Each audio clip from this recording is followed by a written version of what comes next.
All right. Today I'm going to talk about bong sao a little bit, and a little bit more specifically the inside whipping punch that goes along with that. So let's just do a little bong sao review. So a lot of times when people do bong sao, you've got to remember not to just pop up the elbow. Bong sao is actually a drilling motion. So when I come out and do bong sao, again, just everything referenced back to Silam Tao, when I'm back here, my bong sao motion comes out, I form a V shape with my arm here, know where my line is intercepting the center line right here, and turn over, almost like you're doing like a swimming stroke. I want to go forward with that. Don't just pop up the elbow. That's, you pop up your elbow, you're going to possibly lead to a little shoulder injury. That one I know from experience. So you want to come forward and swim the motion forward. And the center line should cross, see this little notch on your ulnar bone right here? You want the center line to cross right behind that. And be careful not to tighten the wrist and go too far in with your wrist here. The tighter you are on your wrist, the tighter you will be on your shoulder. That'll jam up your center, and that's no good. So the other thing with bong sao to realize is that bong sao is actually only as strong as the wu sao behind it.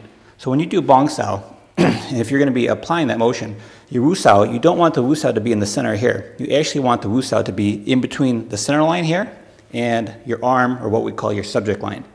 So I actually want to apply the wu sao to be in between right here. Now the reason for that is because it allows you to have the proper base on your shoulders to support the arms. If I'm here, I actually feel some tension in my arm here, natural tension. Remember, how we define natural tension is the ability to, if I'm holding a bottle of water, enough not to drop the water, but not too much where I'm crushing the bottle either.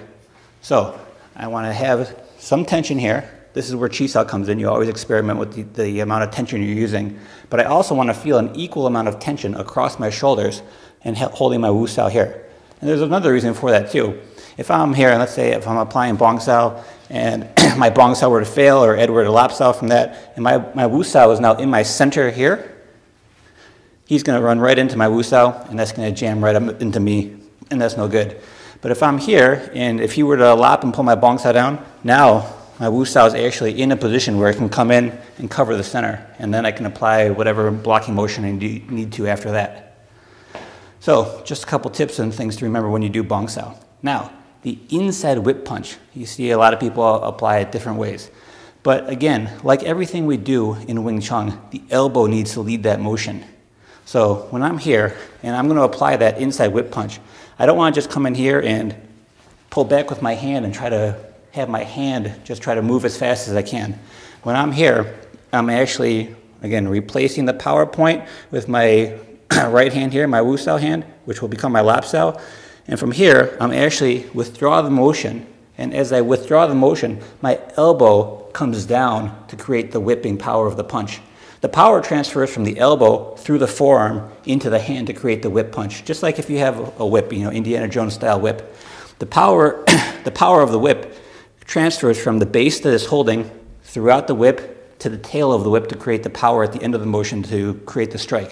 There's no difference with what we're doing here. When I'm coming in here, I don't want to just come in and try to go with my hand here. I'm extending my arm way too far. Remember, we hold our triangle in a V-shaped position. This is my triangle. This is where my strongest power that I can control is. Why? Because my body can best support it at this position.